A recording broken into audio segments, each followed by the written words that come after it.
Hello, everyone, and welcome to California Wine Institute's Behind the Wines with our host, Elaine Chukan Brown. Thank you all for taking the time out to be with us today. Today, we wrap our regional focus in our exploration of the development of the Golden State's wine industry and its place on the world stage. Over the past few weeks, Elaine has spoken with leading authorities in wine media, education, hospitality, and science to weigh in on the state of California wine and offer insights about general perceptions on the subject in their respective communities.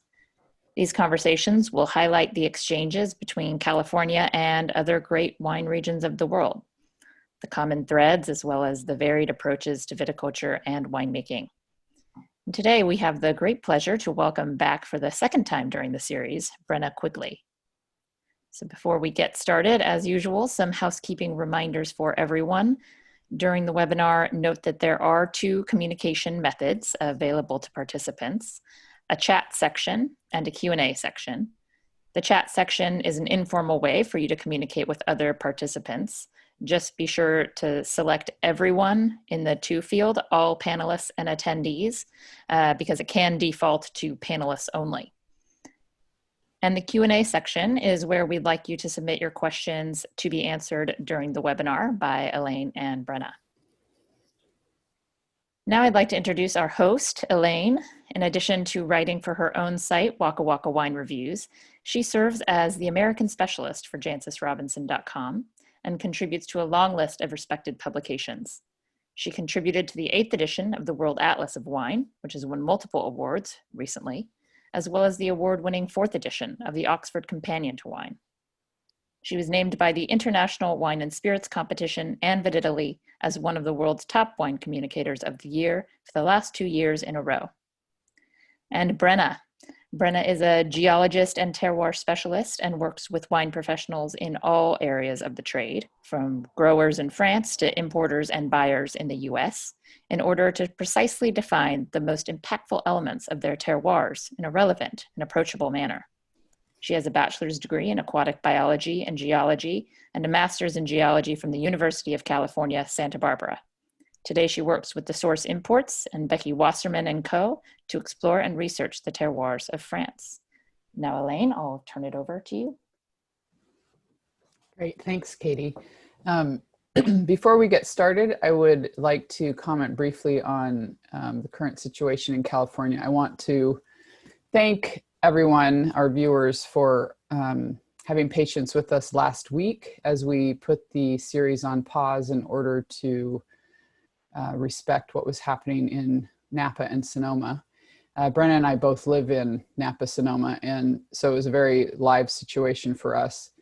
The truth is that this has been a difficult year here in California. I do want to remind everyone, though, at the same time that California is a very big place, and I've been talking to producers all over the state, and there's some incredible things happening here. Santa Barbara County, for example, has had an incredible vintage. Lodi, the Sierra foothills have had incredible vintages. There's a lot of good wine being made out of the Central Coast, Santa Cruz Mountains, Napa, Sonoma, Mendocino, Lake County, all over the state. The truth is, though, that it's also been an incredibly varied year. We've had challenging weather, and most of all, we've had a lot of challenge with fires this year. Thankfully, most of all, here in Napa, Sonoma, with the recent incident, people have remained safe. And we're incredibly grateful that there have been no fatalities and no serious injuries with the recent fires. The truth is, though, that some of the news is very hard. And when there's more clarity later, we will be able to report on that more directly. Most of all, though, what I want to say is, having lived here in California for so long and been here for various fires, some flooding, and a Napa earthquake, what I've seen most consistently is really an incredible community of people that rise to the occasion every time and offer incredible support for each other. And that's the big thing that I know everyone here is focusing on right now. There have been winemakers as far south as Santa Barbara County offering fruit and winemaking facilities to anyone that might need it, all the way up north here in Napa and Sonoma. there have been producers all over California that have been offering that kind of support, and a lot of people taking others into their homes as well. And I've consistently seen this here in California. It's part of why I live here and part of what means the most to me, the incredible community that we have. I want to thank all of you too, for so many people have reached out all around the world and offered check-ins and support. And that really means so much to all of us here. So thank you for that. And later in the year, in this series, we're going to actually be doing a series of episodes specifically on harvest. And so some of the questions that you might have about wine quality and how people fared through this incredible year will be answered more directly with those. So keep an eye out for those starting later this month and then going into November. We'll do some regional focus on harvest.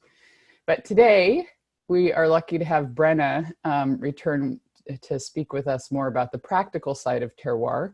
Please forgive us for having paused last week and postponed the episode till today. Unfortunately, because we had to reschedule, Michael Sager is not able to join us. He was very sorry and tried until the last minute to do everything he could to be with us today, and unfortunately was not able to. So we're going to continue with Brenna and I in conversation. And what we're going to speak about specifically, again, is the practical side of terroir. Last time in August, we talked quite a bit about geology specifically and how geology changes and moves through the state of California. And today we're actually going to bring that conversation forward into how these things show up in wine. And so, Brenna, I thought I'd just start us right there. Tell us what the heck do we mean when we say the practical side of terroir? What is that?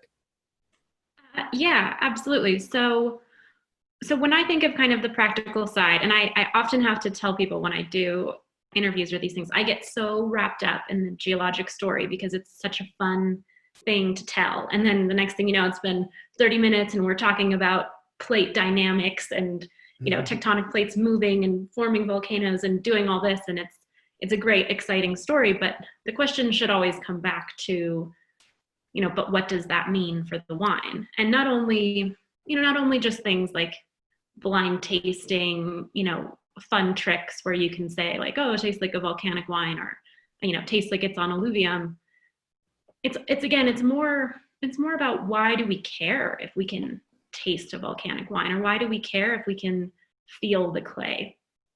And the way I see it as is sort of one side is it's kind of this intrinsic personality of the wine. So it's kind of like what the story or the mood that the wine kind of has and what it wants to share with you.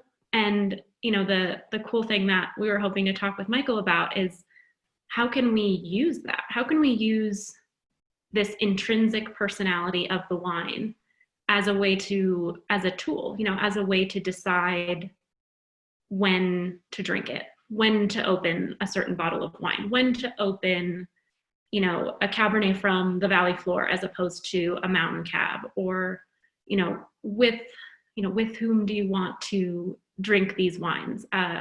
What time of day? What kind of setting? Who's at the table? What are you doing? And how can that enhance your experience and your buying power?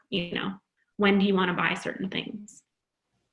Yeah, so there's some of that, I think too, like someone like Michael, he has so much experience tasting in that consumer restaurant context that he's really aware of, okay, this wine feels this way. How do we translate it into its potential at the table and its potential in the cellar?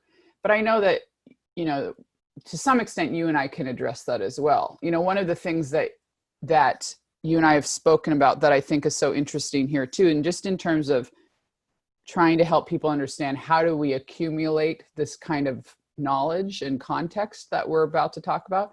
One of the things that you have spoken with me about is this really intensive terroir tasting that you did in Austria several years ago. And it was focused entirely on Gruner and Riesling, but on two different soil types. And so could you go ahead and just briefly describe what you were tasting and why it was so revelatory for you? Yeah, so I had this great trip to Austria, and it was really tasting focused. It was kind of like just an ideal way to approach a region for the first time. And so we were in Lower Austria, entirely. So Wachau, Comtal, and Kremstal. And I was there for a full week, and it was really just looking at vineyards and tasting the wines. And there's a lot of complexity with all of, as there are with every region when you kind of zoom into the narrow focus. But it really kind of, when you're trying to come up with big ways to simplify it, it really kind of comes down to two drastically different geologic, terroir types. There's gneiss, which is, a few 100-million-year-old metamorphic rock that's dark in color. It's very hard, and it's very crystalline. And then there's loess, which is really kind of the polar opposite of that. It's wind-blown calcareous sand. So it's this kind of creamy yellow color. It's really soft. You can kind of dust it off of the cliffs. It's barely consolidated, if at all. And typically, historically, the Gruner is planted on loess, and Riesling is planted on kind of the leaner, harder, gneissic soils. But what was cool is as we kind of started breaking this down, you start to get these shapes that you associate. Maybe you also associate them with Riesling and Gruner all the time. Like Gruner has this kind of like round, smooth feeling to it, and Riesling is a little straighter and more narrow. And what was cool is as of course they were teaching me, as we started getting into the details of kind of like, okay, can we find Gruner on gneiss and Riesling on loess? And we saw that those shapes and those profiles were actually more accurately assigned to the rock type than they were to the grape. So just to clarify, I want to clarify what you mean by the shape and the profile is literally how the wine feels in the mouth. Mm-hmm. Yeah. So that what you were seeing was the Gruner tended to feel rounder in the mouth, and the Riesling more linear and sort of straight lined. But it turned out it wasn't the variety; it was where they were planted.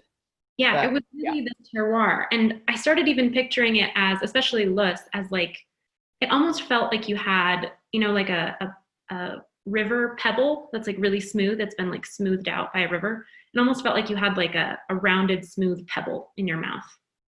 And that was kind of like consistently what I would get from both the Gruner and Riesling on loess. And the more that I kind of pressed the winemakers and talked about these things, the more that they would even say, they're like, yeah, even when you're talking about things as we think of them as so different as Gruner and Riesling, they're like, when the terroir really speaks, when the terroir is great, you lose the variety. Right. Even the winemakers would say, no, there are times when we can't tell the difference between Gruner and Riesling, which is funny when you think of that in terms of how we're taught to taste. And it's like, you wouldn't want to get that wrong. You wouldn't want to say the wrong variety. But when you look at it through the eyes of the terroir in that sense, even the most experienced tasters come to the conclusion of, oh no, sometimes you can't tell. Yeah. Well, and I love that example because it's a conversation I have with people quite a lot, actually. And it's something I experience often too, that I think a lot of people, especially in a new world context, are used to assuming that the variety always comes first in the character of the wine.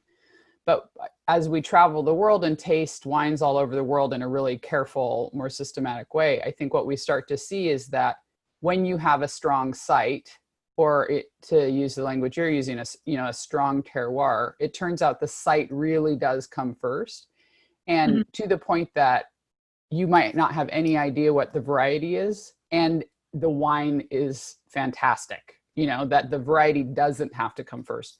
But I think too that the other really important point to take from this is that sometimes we assume that varietal expression must look a certain way, when actually it's just that we're used to seeing the variety in a certain kind of terroir context. But really that's convention. That's what we've tended to do rather than the way it must be done. And I think one of the things I'm excited about today, with what we're about to do now, we're going to look at kind of how terroir informs what we're tasting in Pinot and then in Cabernet. And a conversation I've had often around Pinot in California is just this idea that what California really has to offer in Pinot is insight onto how Pinot shows up in very different growing conditions, very different soil types, because we've actually done a great job at planting it in an incredibly varied range of locales, places, and soils. And so by looking at that, we can discover how do these different conditions inform the way Pinot shows up. And so let's go ahead and talk about that. We're going to start with two Pinots from very, very different parts of the state.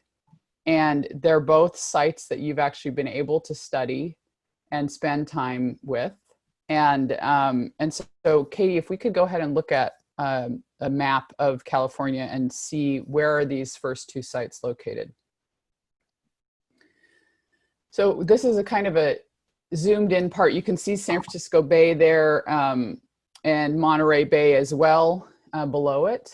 But notice San Francisco is up there. And then we're actually going to look at the green outline is Sonoma Coast AVA. And so the pinpoint there all the way on the coast is the location of this first site. Flowers, of course, is an iconic winery for the far Sonoma Coastal Mountains. And so we're going to look at one of their vineyard specific Pinots from all the way out in view of the Pacific Ocean on the Sonoma Coast. And then all the way south at the bottom of the Central Coast, we've got Santa Barbara County, and we're looking at Pinot made by Scar of the Sea from Bien Nacido, which is again an iconic vineyard for Santa Maria Valley and Santa Barbara County, historically important there as well. And so these are kind of the far reaches north and south of Pinot in California. And so let's go ahead and start looking at those. Let's start with the flowers. What can you tell us about this site? You've actually been recently doing a lot of soil digs and walking the vineyard and really getting to know the site. So what can you tell us about that? Yeah, absolutely. So this is one of my most active projects that I'm on right now. And it's super exciting. I was just there digging holes and kind of taking a closer look at things. And the West Sonoma Coast is wildly complex in terms of the geology. Like it's Franciscan formation. So, instead of getting too far deep into the very confusing world of the Franciscan formation, they call it Franciscan melange. Like it's literally like a big melting pot of weird stuff right next to each other that historically geologists could not figure out. Like the Franciscan formation is famous for geologists around the world because no one could figure out a way, like any sort of story that would make this happen. So it's like you get fresh sedimentary rocks practically interbedded, like mixed in with these really high pressure, high temperature metamorphic rocks. Like we're talking about, it's as if the surface of the earth and the deep core of the earth were all together. And then there's volcanic rocks mixed in, and they've all kind of been hydrothermally altered afterwards. And it's just it's a terrible, terrible mess. I was joking when I was there, and we were kind of going around with the team and looking at stuff, and it was like you walk 10 steps and someone would be like, what's this? And another 10 steps and someone would be like, what's this? And it was like, I've never had so few answers in like my entire career of geology, of like, where it's like, oh, I don't know. Usually I can say something, and this site is actually a great example of that too. So it's really close to the ocean, of course. There's all of this, like this beautiful fog that kind of comes sweeping in and out of the property, and it's really magical and moving. And then there are these zones where the soil is just bright brick red. And before I was out there, but the rocks are kind of like white in color. And they had Pedro Parr out there, and he was, I imagine, confused as well. And he said, I think like based on how the soil profile is evolving, I think it's basalt. And then I went out there and I was like, the soil looks like basalt, but the rocks don't look like basalt. So I don't think I could have ever called it basalt unless he had first. I was like, oh, that's actually brilliant, because the soil is so kind of characteristically basaltic, but the rocks don't look basaltic. So I took a whole bunch of samples, and unfortunately, they're not quite done yet. They're getting processed right now. But so we're not sure, but I think, after like 3 days, scavenging the property, I found a couple pieces of things that look like where you get this kind of weathered, like the basalt gets weathered and it gets kind of white. It's almost like it leaches the dark colors out of the minerals.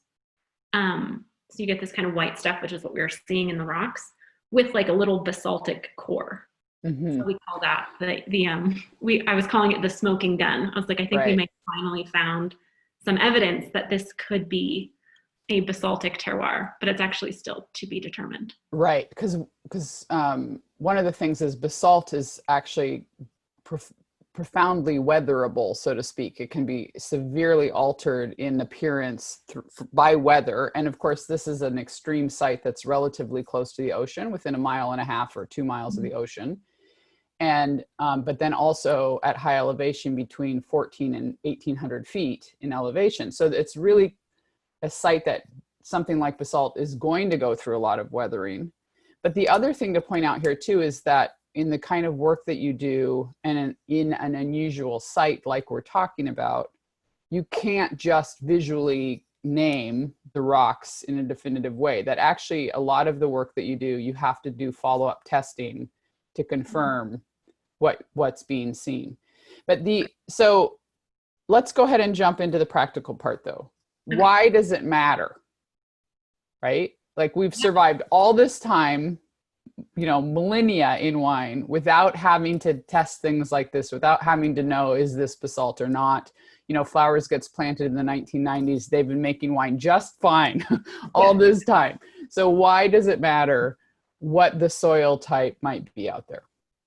Yeah, so I think it matters immensely, and especially in terms of, like, I've had just, Chantal and I had such an amazing time talking through all of these kind of sites together, and in the way that she wants to approach the wine so that it can be fully expressive of what it is, so that she can really be, really make wine that is true to that site. So that's really kind of her goal in understanding it better, is like, will that change the way that she's doing something so that it can be kind of fully in harmony to that place. And then if you think about Pinot Noir in particular, I mean, it's such a, we always say finicky grape. Like it's so tricky to get just right, that I think the exact terroir being correct and handling it very precisely in a way that kind of honors that terroir is important. And so if you think of kind of these examples of, globally where we see Pinot Noir, maybe you can even kind of help me think of a couple ideas. But, you have Burgundy, so you have Pinot Noir on limestone. And then you have Oregon, which is on, almost all of it is on basalt as well. And that's two very different expressions of Pinot Noir. And then, you have things in Santa Barbara County that are kind of, in between. They're not calcareous limestones, but they're also not volcanic rocks as well. And they give a different shape. They give a different coarseness, I think is the most important thing. I think especially looking at Pinot Noir on basalt can be really tricky, on volcanic rocks can be really tricky. I think it's something that you kind of have to get right, and that you have to even approach drinking it in a certain way. It can be kind of gritty, and it can be kind of, I think managing the tannin structure of it is not easy. Yeah. So one of the things that stands out to me tasting the Flowers wine and then thinking about your comparison, so we have limestone or chalk in a place like Burgundy, and then we have a lot of basalt, but also some eroded sandstone in a place like Willamette. And the thing that I've seen in tasting Pinot from basalt is that there tends to be, it's like it creates warmth in the mouth. And I don't mean alcoholic heat, and I don't mean peppery, but there's just this sort of slow, radiant, warming quality that I get consistently from Pinot on basalt. And you know, so when I'm tasting in Willamette, there's, you know, I can kind of guess towards, oh, was this on sandstone or on basalt, just by that warming element. You know, basalt will consistently have that warming element, whereas the sandstone, it's almost like it tightens and tightens the mouth and things that, I wouldn't say it cools the mouth, but it doesn't warm everything. And I have to admit, I feel that a little bit, like there's this radiant warmth in the flowers, the Seaview Ridge, that is, you know, so I'm not trying to claim this is on basalt for sure, but I'm saying it's consistent with that kind of tasting experience. Yeah, totally. I mean, it's actually a really cool moment to taste it, especially with you, and to really talk about it, because like it's a coin flip at this point. Like we'll get the actual chemistry in like a couple days. We're so close. But I think it's another, you know, discussion about like why blind tasting is kind of so important. This is kind of like blind terroir, you know, like what do you really get from it, and what do you really feel from it?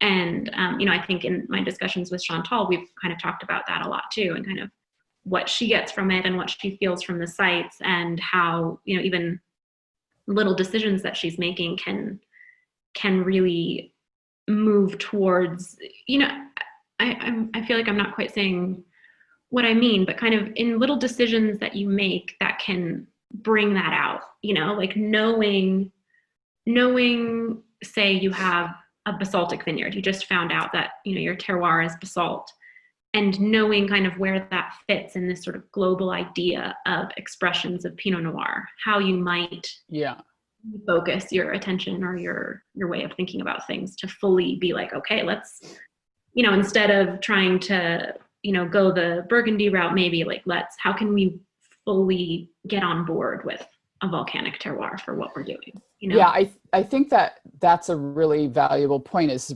realizing that when you know your terroir a little better, when you know more about the soil types and structure that you have, then it's easier to respond in the cellar with techniques that are going to support the highest quality for that particular site. Because in any site, we have to remember there's a range of potential it can offer, and then there's a range it simply can't. And I've done extensive tasting in Willamette, and the thing that I've seen from the purely basalt sites there is that there's a limit on its size.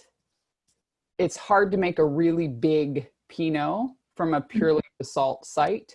Yeah. But the other thing is that I've seen consistently that producers have to be really careful about extraction. If they try to get too much tannin or too much fruit matter out of the Pinot grown in basalt, it creates a really clunky, chunky wine.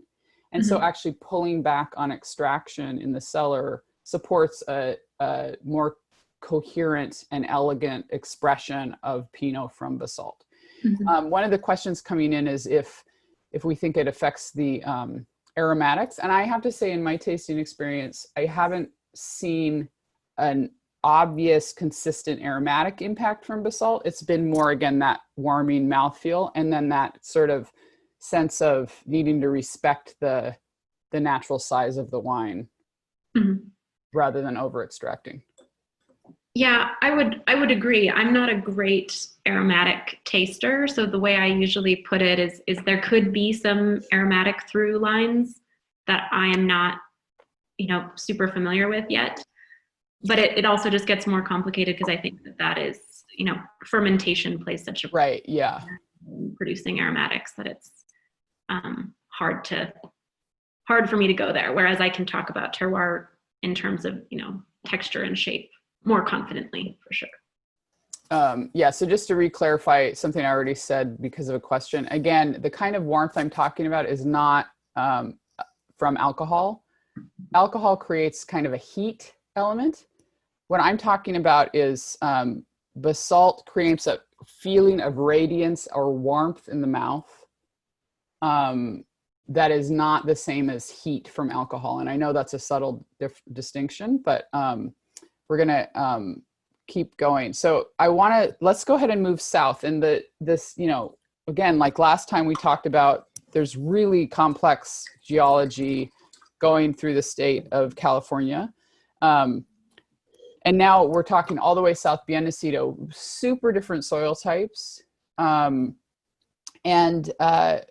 There's more of a sense of loam. It's also lower elevation, still very marine influenced though.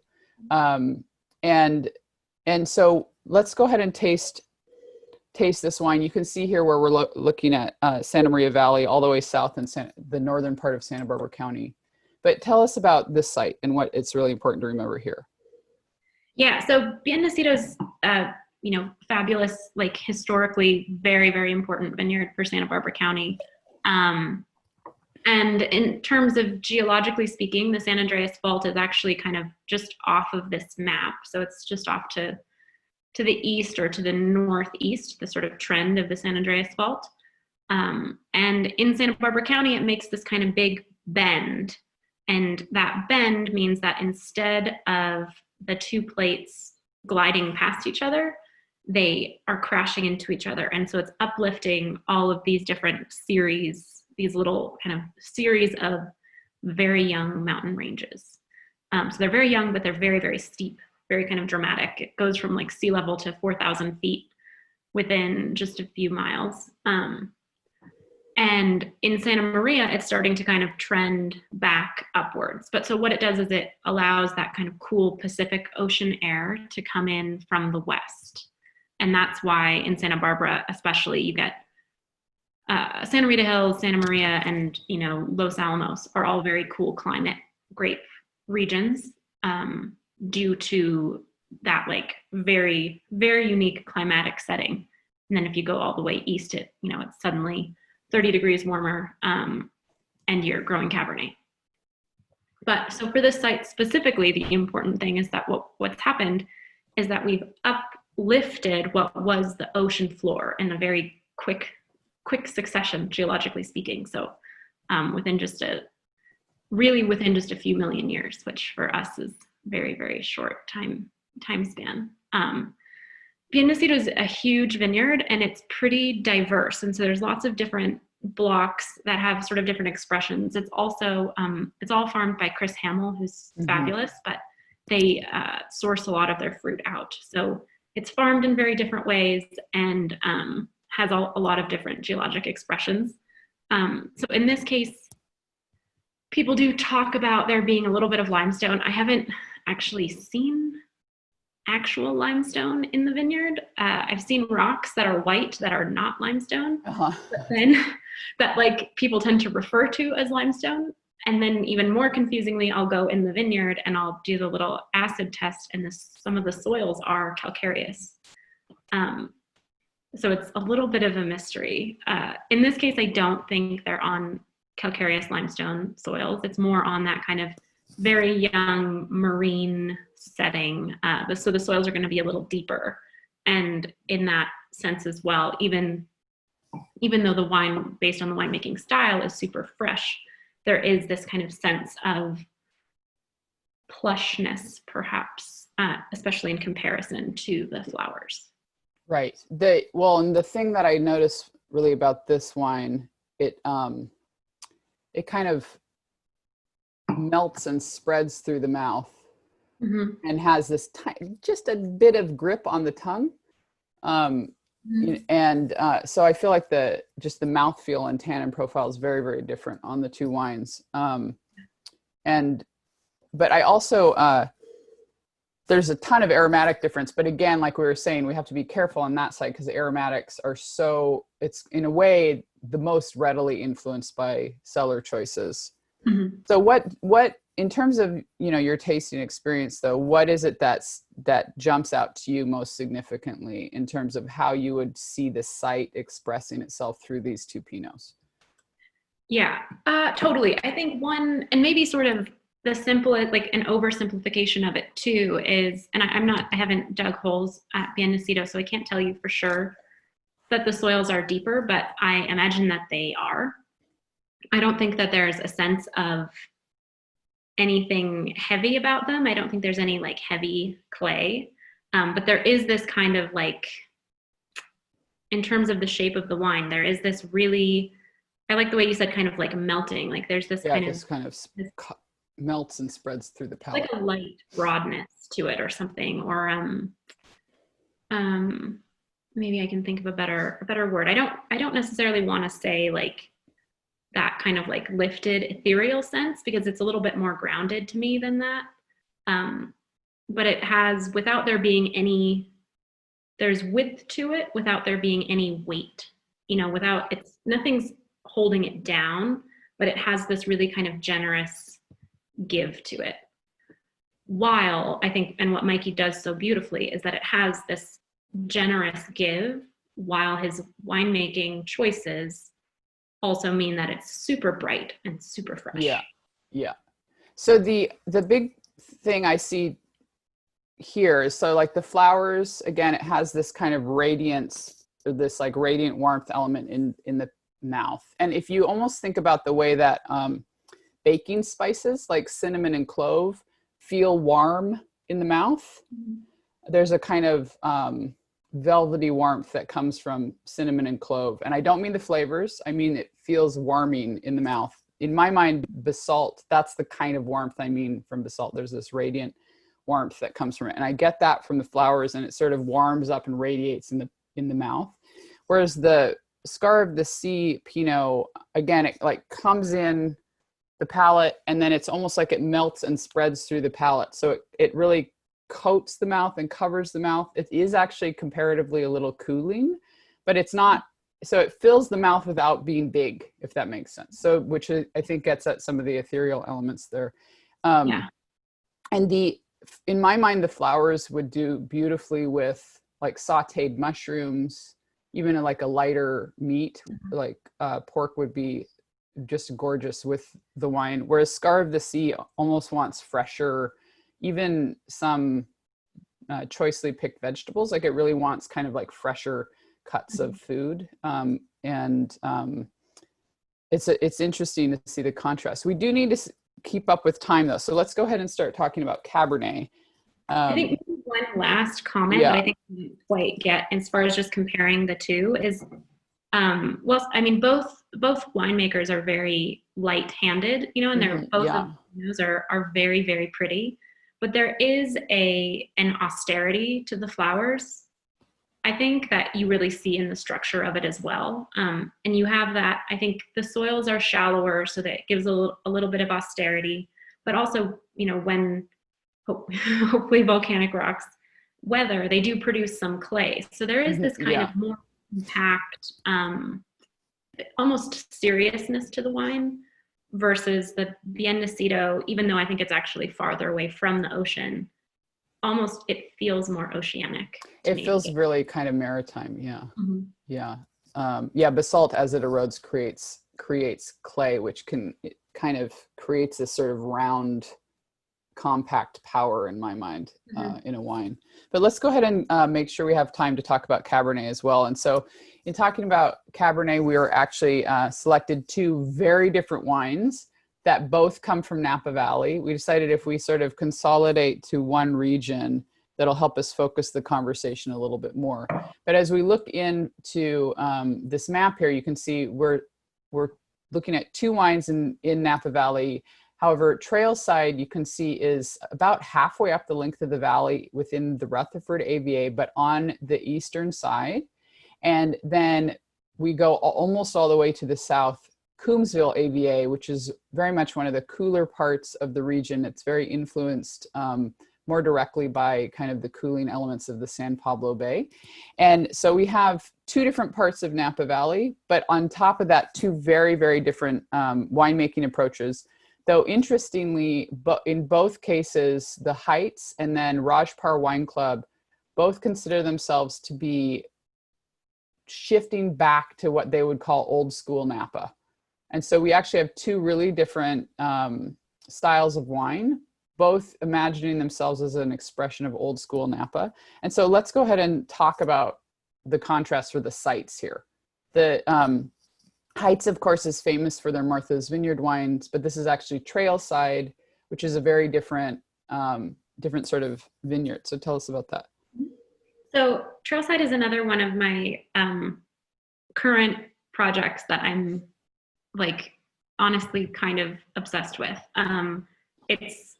I think I could like very confidently say I just moved to Napa, and this vineyard is a huge part of the reason why.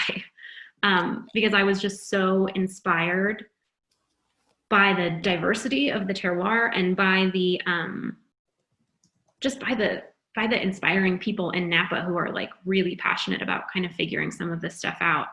And so Trailside is a huge vineyard on the valley floor. It's sandwiched, so the Con Creek kind of comes down the mountain, and it makes this weird, huge horseshoe loop through the valley, and then kind of, I think, meets up with the Napa River. But so in this case, the vineyard is actually sandwiched between the river itself and the mountainside as well. And driving through it, it just looks like, people will often kind of say this about Napa. They'll be like, oh, too much of the valley floor is planted, or, there are these kind of like little side comments that people are like, oh, it's just not as interesting. And I mean, to be completely honest, that was, I didn't have a lot of experience with the wine, but that was my impression too. I was like, oh yeah, it's probably all just going to be one big like alluvial plain. It's all going to be the same. It can be pretty wine, but I don't know. And Carlton even brought me in, and he was like, don't you see how diverse it is? And I was like, sure, let's take a look. But actually within this vineyard, which is so cool, it's huge. It's about 135 acres, and it's very homogeneous topographically. So it's like there's a very slight slope to it, to being kind of completely flat. You can't see, there aren't any like markers where you can be like, oh yeah, this is obviously going to be different from this. And yet within it, there are probably at least 10 different, like we call them terroir zones, that are drastically different in how the soils look, drastically different in how the vines perform. And their goal, they just purchased a little bit more to kind of reunite this whole kind of vineyard expression of Trailside. And they're actually pulling out and doing individual parcels of these terroirs. And we've just been able to taste the like very, very first expressions of them. And the wines taste drastically different. And so to me, it was just like mind boggling to see this perfect geologic example of how, like we've really solved for a lot of variables in terms of slope and topography and climate. And it's really the rocks that are speaking. And so when I say different terroirs, I also mean everything from like colluvial, like mountain wash, to really rocky alluvial stuff, like very loose, sandy, light, pebbly, rocky, cobbly terroirs, to actually there are zones where it's shallow soils on volcanic rock itself, to like, more classic, like heavy clay, really dense, kind of homogeneous soils as well. So it's like the full gamut of what you would look for to find differences in the wine.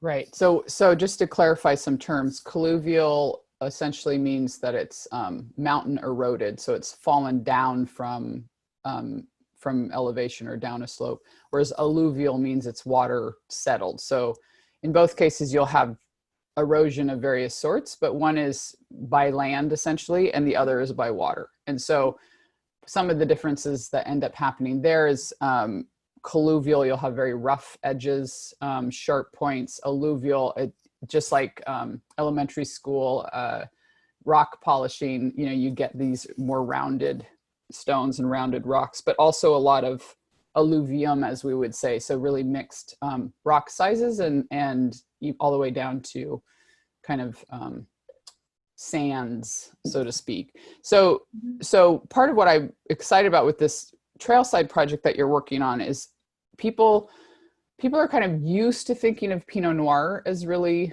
site expressive, and absolute wine geeks are familiar with the idea that Riesling's really site expressive.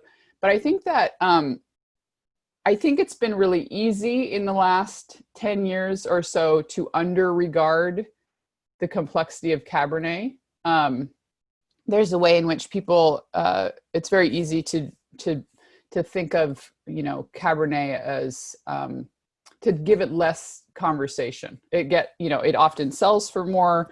It's, consumers love it. It's one of the most planted varieties in the world. And I think sometimes people assume all those things mean we shouldn't take it as seriously. But actually, Cabernet is profoundly site expressive, profoundly climate expressive. And part of why Napa Valley has gotten such an incredible reputation is actually because this tiny little growing zone is outrageously complex, both in terms of climate and soil interaction. And so having this one variety, Cabernet, so thoroughly planted through the region means we actually do have this unique opportunity to explore how does Cabernet show up at different elevations, at different temperature degree days, at different soil types. And the thing about Trailside specifically is, like you're saying, from the outside, it's relatively consistent. It's a relatively even slope. It's a relatively consistent flat size. But within that, there's so much variation geologically that you're getting to actually go help them identify where the changes happen and then literally taste the differences, because they're isolating out these different plots and saying, oh, this block in this soil type, oh, let's look at how that tastes, and then this block in this soil type, it tastes completely differently. And that's actually really quite exciting. It's so exciting. And my Napa history isn't great, as I'm new to town, but to my understanding is it's one of the first times that people have really done that. Well, so there are, I think at that scale, so Diamond Creek is sort of famous for vineyard isolating, at least, but I think it's a scale difference. So there are people that have been doing single vineyard Cabernets, and we've been able to do side-by-sides in that sense, but they're actually now trying to further delineate within the vineyard. And so we're getting far, far more specific and more specific actually along soil types, which is, I think, is where it's kind of greater fine tuning. Yeah, exactly. And for me, it's like a dream project, because it's just all like right there, like the soils are wildly different. They're identifiably different. You can see it in the cover crop, which is really cool. Some of the initial zones that we mapped out were actually because the vegetation would make a jump, and we were like, oh my God, we have to see what's right here. And sure enough, it would just be something completely different than 10 steps away. But it was just so I don't want to sell myself too short, but so easy to delineate, so clear, and the differences in the wines are so clear. It's kind of, I think we're all kind of like kids in a candy shop. We're just it's awesome. Part of what I love about this conversation too, and is that it's pointing to, like, in 5 years, we're going to be able to have this conversation again, and we're going to know so much more. And I think that's one of the things that's really important to know about what's happening here, is that there's so much exploration, but exploration in this really focused, intentional, purposeful way that's happening here in the state right now. And it's actually a kind of focus that is educating all of us on these different topics. Like, how does soil variation and geological variation actually show up in a wine? Well, we're in the midst of exploring and discovering that right now. And so let's go ahead and look at this wine from Parr Wine Club. So Coombsville. So the Heitz this specific Heitz bottling was from Rutherford, and now we're looking at a very unique wine. Parr has a new project. People are well aware of Sandy or Domaine de la Côte, but actually he has a new smaller project called Parr Wine Club, and it's small kind of site and varietal exploration wines from all over the state. And this particular one, he's made a small production Cabernet from Dead Fred Vineyard in Coombsville. And again, one of the very much cooler parts of the region.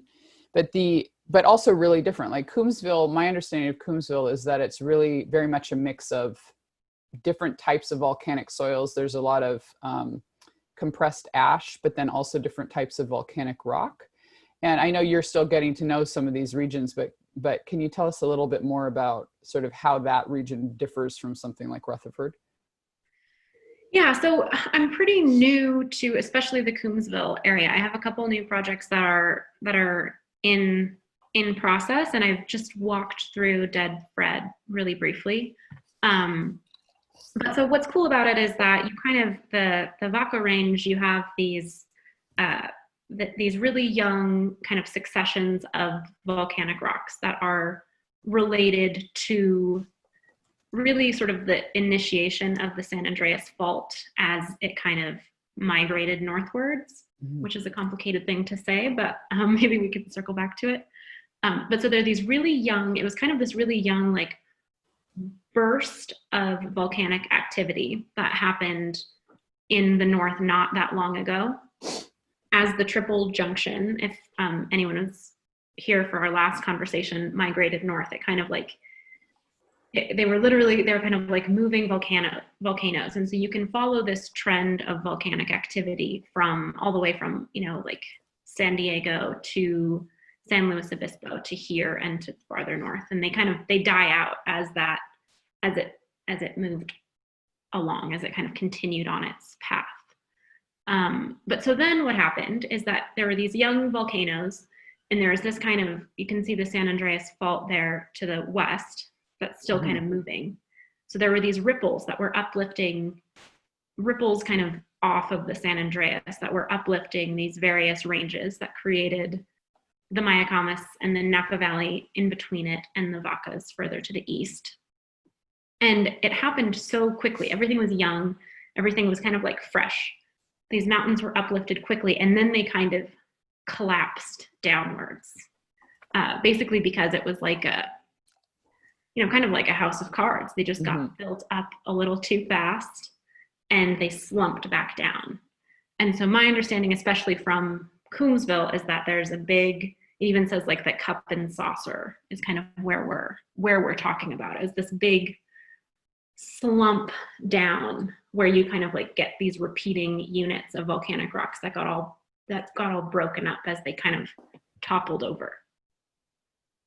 Whereas you still see that farther north. It's also where you kind of see those the knolls and stuff in the middle of the valley are kind of related to that. But the Coombsville has that really classic cup and saucer outline.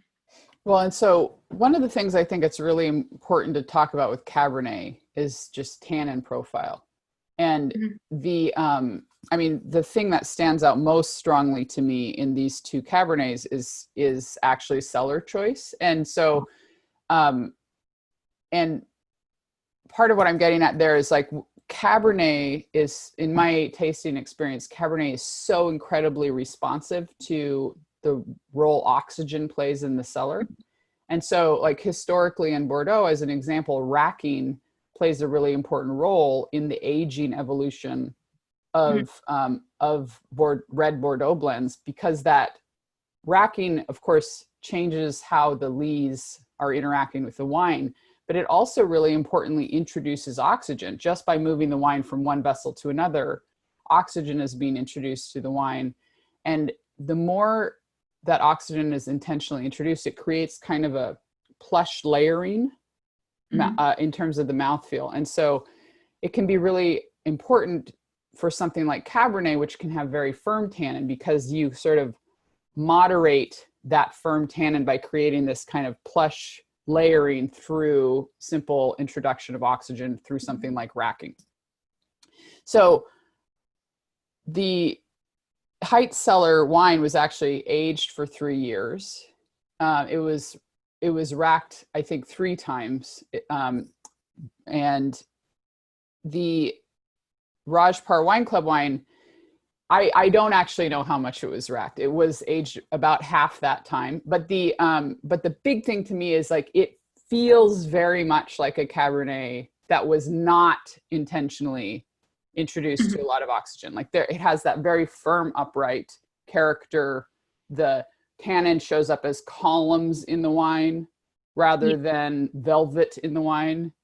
And so I think that it's interesting to talk about site character in relation to these wines, but I feel at the same time, I feel like this is a pairing that points out how sometimes cellar choices really, like these are both clearly Cabernet. They're both very delicious wines. They're completely different wines. But they also, in my mind, that simple question of oxygen choice and the role of something like racking is what shows up to me more here rather than site character. So all that said, talk to us a little bit about how does site and soil type impact something like Cabernet something like tannin in Cabernet. Yeah, totally. I mean, it is true. The winemaking, I think especially the winemaking, the actual processes are totally different. I think one thing that does kind of unite both of them, and they did this in very different ways, is that I think they were both going for, I don't want to say softer tannins, but they were not going for a hard wine. Both of them were really for ways in different ways to not have tannin be the main focus.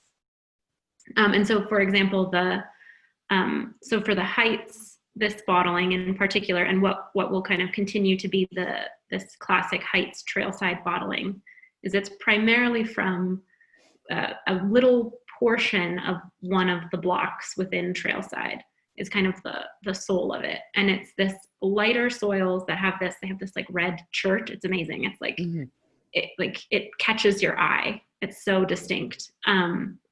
But it also has this, so it has this really nice balance between, there's some clay there, it's a little bit alluvial, but it has this nice kind of crunchy, well-drained sense to it. And then the way that they're making the wine is to really highlight that kind of, the prettiness to it and the lightness to it. Whereas if you were to move over just one block, there's these, heavy YOLO clays that would give a really, really dense wine.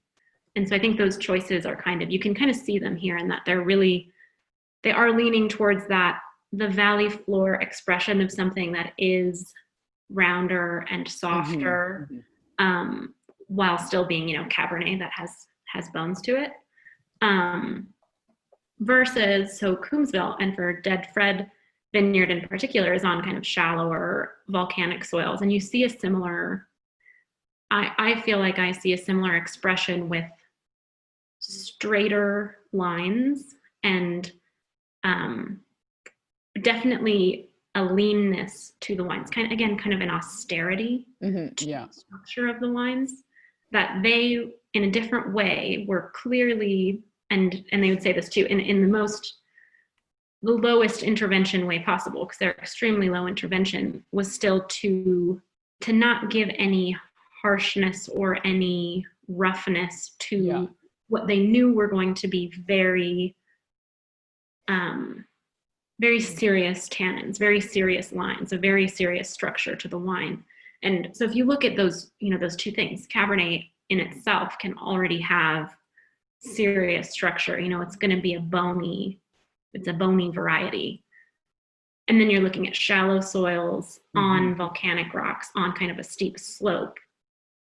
You're looking at what can, if, not handled carefully, what can be a very, very austere wine. And so I think in the end result of what kind of they did by being as hands-off as possible is to get classic straight lines that are classic to the grape and to the terroir, but fine. Right. So they want fine, lean, straight lines. And that's their way of kind of honoring this terroir. Yes, because that totally makes sense. Because the other thing that's really important with Cabernet is, again, the extraction question. We talked about that in relation to Pinot, but it's very clear that there's a kind of firm, I like the way that you're putting that, straight lines but fine. Like there's very much a firmness to the tannin in the Coombsville wine, but it's but they're finer lines. They're not, the tannin is not hard, and it is in no way astringent or aggressive, you know, Right. and you can tell that it's a natural tannin. It's what the wine simply gave. They're not trying to pull the tannin out of the wine. Right. But that's another place where cellar choices, you know, we can talk a lot about site expression, and it's really important. And the easy access to the tannin in this particular wine, I think, is coming from those site conditions you were describing. Like, this site wants to give tannin to the Cabernet, and they've chosen, by knowing this site wants to give tannin, they've chosen to pull back on how they try to get that tannin out of the fruit in the cellar, so that they can reduce things like punch downs, reduce things like pump overs, because the tannin is going to come out of the fruit and show up in the wine anyway. Yeah. So they can take a lighter touch. But I also think of it as if it's almost like I think of Cabernet, this is a little goofy, but Cabernet, it's such an upright variety. I think of it in relation to houses or living spaces. There's always a structure, there's always a form. And then how are you going to decorate or dress the house ends up showing up in the cellar choices to me. So for example, with the Heitz and the Parr Wine Club, they're similarly sized living spaces.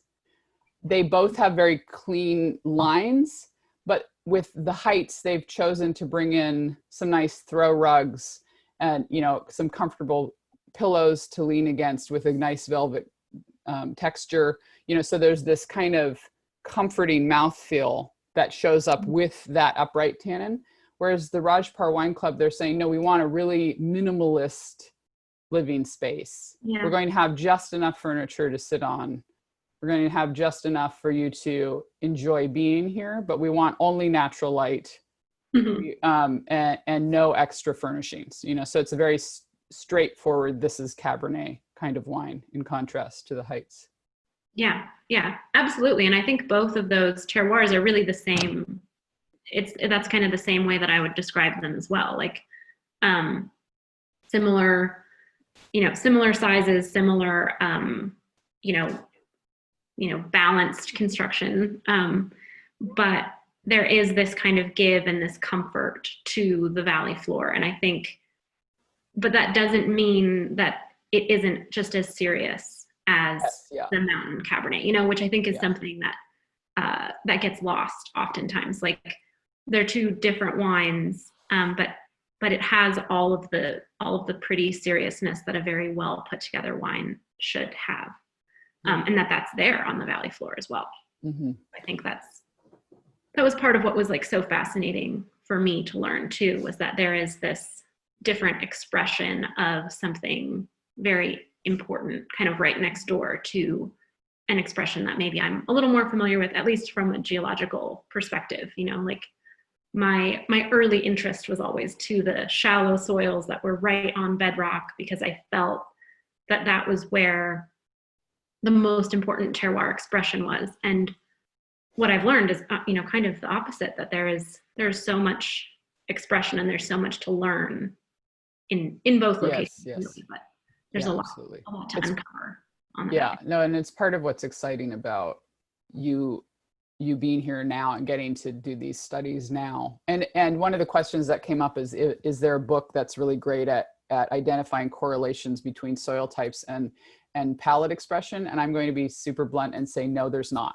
And so we're all really lucky to be getting to build this conversation together right now. The truth is that these conversations we've been having with Brenna, and that we had earlier this year with Pedro Parr as well, like they are the forefront of this evolution and discovery in wine. And so those of you that have been with us through these episodes, you're getting to see these conversations being developed. And part of why we're having them is because we're pointing towards something we can keep talking about, and a conversation we can keep growing, and hopefully will then come to be in books later.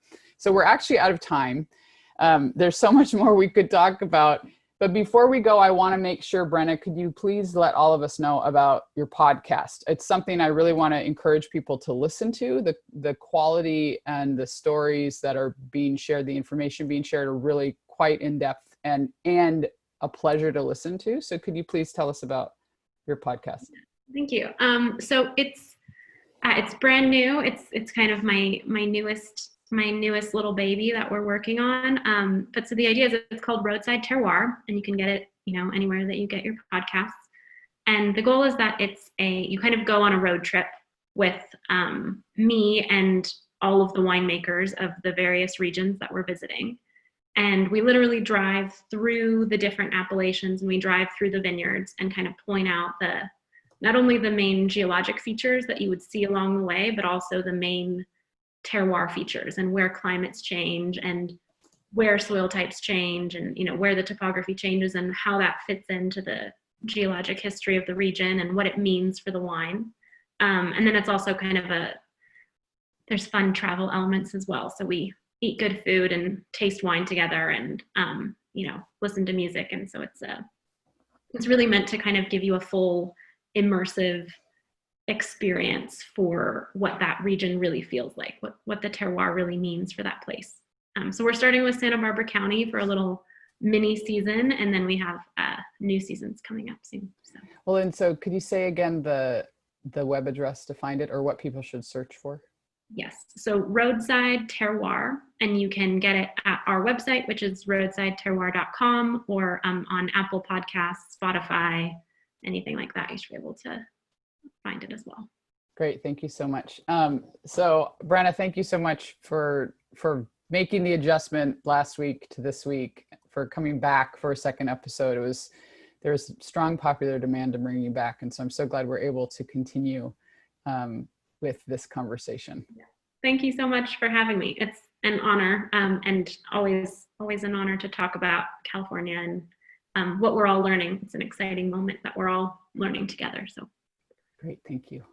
Thank you. Thank you, Elaine. Thank you, Brenna.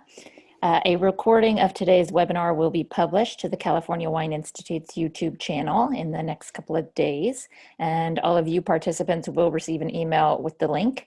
And remember, you can access all of the previous Behind the Wines episodes, including the previous one with Brenna, on the YouTube channel. So we hope you will join us next week for a very special episode featuring Jancis Robinson, MW, to celebrate the 20th anniversary of her site, jancisrobinson.com. Elaine and Jancis will take a look at how the wine world has evolved over the past 20 years, and specifically California's role in that development. The conversation will take place on Tuesday, October 13th at 10 a.m. Pacific. Thank you all again, and have a great week.